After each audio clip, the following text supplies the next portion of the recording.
¿Sabías que tus finanzas tienen el poder de impactar negativamente tu vida profesional? Sí, no estoy exagerando. PricewaterhouseCoopers acaba de publicar los resultados de su prestigioso estudio Employee Financial Wellness Survey, o en español, Bienestar Financiero de los Empleados, donde concluye que las finanzas personales siguen siendo la principal causa de estrés en la vida de los trabajadores y, en consecuencia, un factor clave en el desarrollo y crecimiento profesional de los individuos. Y es que cuando tenemos estrés financiero somos menos productivos y nos cuesta enfocarnos porque estamos pensando constantemente en el problema de dinero que estamos viviendo. Esa falta de foco tiene un impacto gigante en nuestro rendimiento en el trabajo e impide que desarrollemos nuestro máximo potencial, perdiendo muchas veces oportunidades de oro en nuestra vida profesional. Y para profundizar más sobre la importancia de la educación financiera como potenciador del rendimiento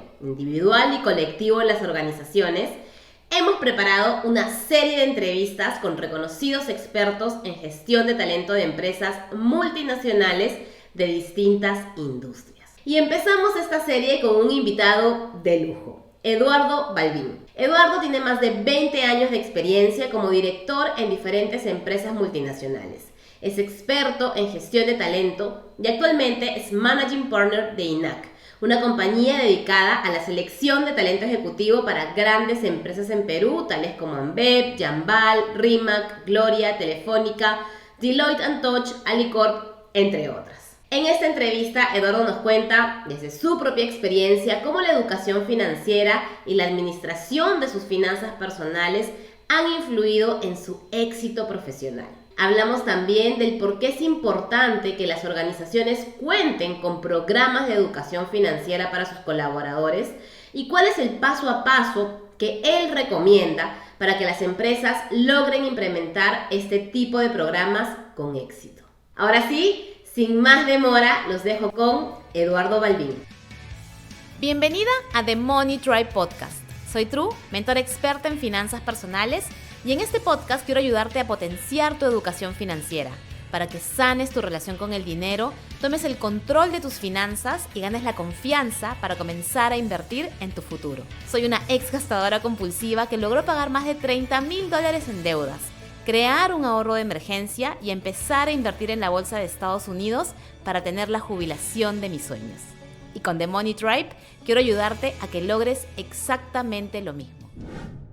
Bienvenidos a un nuevo episodio de The Money Tribe Podcast. Hoy seguimos hablando de este tema tan importante que es la relación del estrés financiero en las personas y el impacto que tiene en la productividad, en el clima laboral, en la retención de talento de las empresas. Y para eso tenemos el día de hoy un invitado de lujo, Eduardo Balbín. Eduardo es experto en gestión de talento, director de empresas con más de 20 años de trayectoria. Hoy en día es Managing Partner de INAC y vamos a estar hablando de este tema. Gracias por venir, Eduardo. Hola, Trelani, ¿cómo estás? Qué gusto. Gracias por lo de lujo.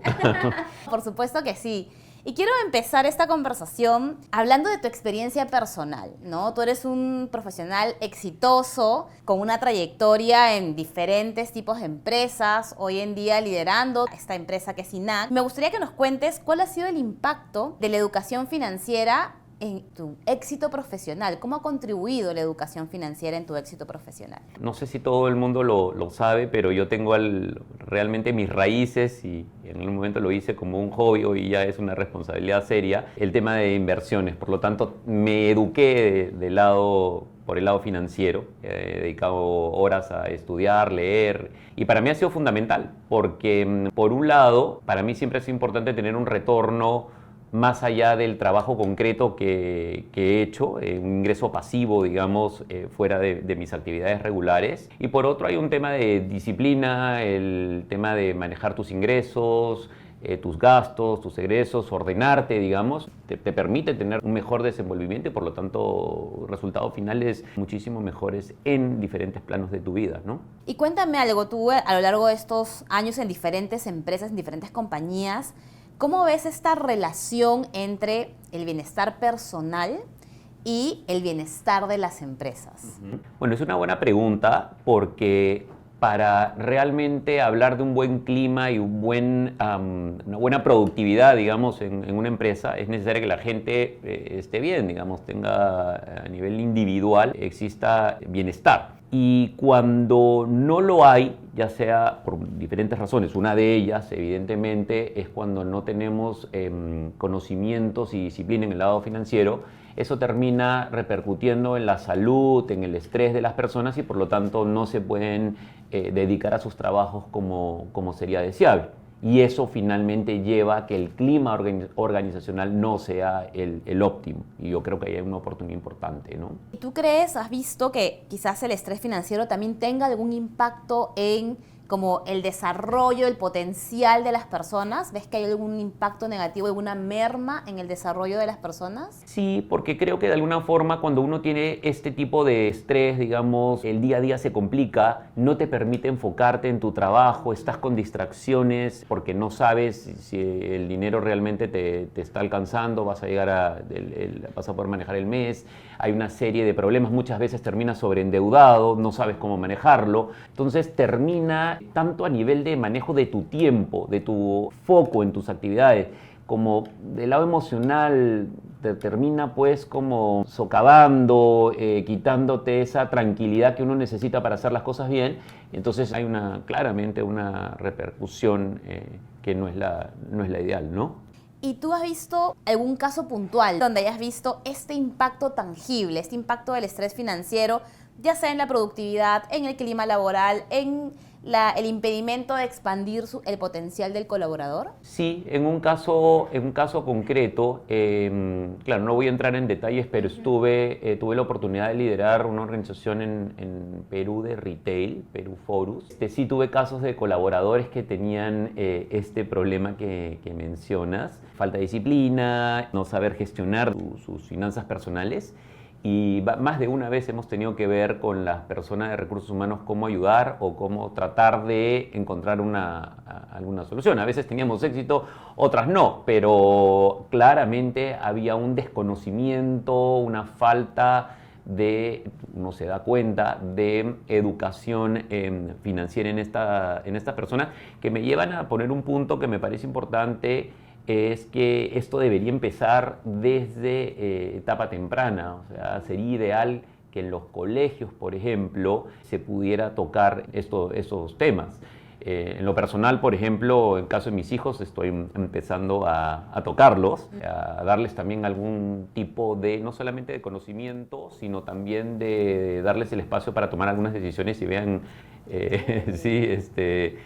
sean consecuentes de alguna forma, ¿no? De la importancia y sean consecuentes con las decisiones que toman, sí.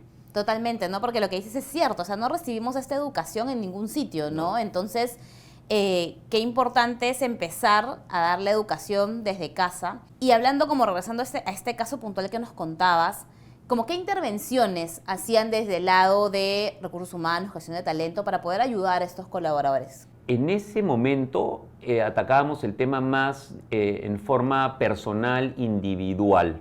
Hoy, en retrospectiva, creo que hubiera hecho un entrenamiento de educación financiera para la gente, porque creo que hubiera sido eso muy, muy exitoso. Acá a veces tratamos muchas veces los síntomas o tratamos de darle algunos consejos. Ha habido gente a la cual yo directamente me he involucrado y tratar de aconsejar, pero digamos que no era un tema sistémico, era viendo el punto, digamos, individual o el caso individual y tratar de darle algunos consejos. A veces había que actuar, sobre todo cuando el personal o la persona era buena en su trabajo, ver las formas y los medios de ayudarla, pero claro, la ayuda venía con algunas condiciones, porque si no el asunto no funciona, ¿no? Claro, claro. Y qué importante que mencionas esto en retrospectiva, ¿no? Porque generalmente solemos tomar como que una actitud bien reactiva, ¿no? Entonces yo reacciono al problema en vez de que sea como decías tú, ¿no? Un sistema, una solución mucho más proactiva que evite, ¿no? Que los colaboradores lleguen a esos niveles. Obviamente sin maternar a los colaboradores, que no es la intención de las organizaciones, pero sí dándole las herramientas para que ellos puedan gestionar sus finanzas y tomar sus propias decisiones de manera más informada, ¿verdad? Totalmente de acuerdo. Eduardo, en tu experiencia en gestión de talento, ¿cuáles crees tú que sean los pasos que deben seguir las compañías para implementar este tipo de programas de educación financiera para sus colaboradores?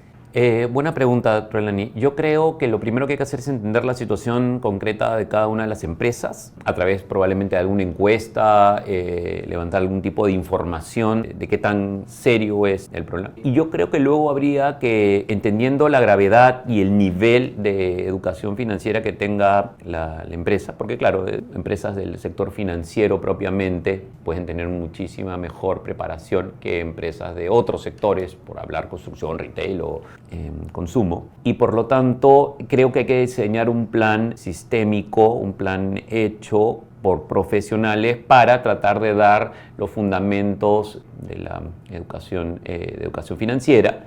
Creo que ahí ustedes pueden jugar un rol importante para hacerlo. Y luego creo que es importante animar a la gente a participar y medir esa participación y esos resultados, digamos, luego con la misma gente para ver cómo se sienten y qué cosas podrían haberles servido más y las que hay que poner más atención. Pero creo que hay que hacer un programa, así como haces otros programas organizacionales. La semana pasada estuvimos hablando con una consultora sobre innovación, por ejemplo. Creo que aquí aplicaría yo el mismo criterio para estos programas. Perfecto. Y ya para ir cerrando, cuéntanos qué retos pudieran encontrar las empresas al querer implementar este tipo de programas. Creo que hay varias cosas que podrían suceder, ¿no? Primero hay que tratar de vender el programa para que la gente entienda de qué se trata. Creo que podrías encontrar que no todo el mundo está al mismo nivel y por lo tanto hay que saber entender cómo manejarlo allí. Creo que otro reto es cómo medir los resultados del programa y un reto no menor es quién te lo va a implementar, porque las organizaciones no tienen ese expertise, porque acá hay un tema de conocimiento por un lado, pero también hay un tema de ser lo más didáctico posible con la gente para llegar realmente a ella. Entonces, tiene situaciones muy distintas en general, yo creo, en el universo de una empresa y hay que saber cómo llegar a ellas. Entonces yo creo que hay varias cosas ahí que resolver en la ejecución del programa que no son menores, ¿no? Totalmente, totalmente. Eduardo, muchísimas gracias por tu tiempo, por compartir este conocimiento, esta experiencia personal y profesional. Te agradecemos infinito tu presencia aquí y espero tenerte nuevamente pronto en el podcast. Encantado. Muchísimas gracias, Pelani.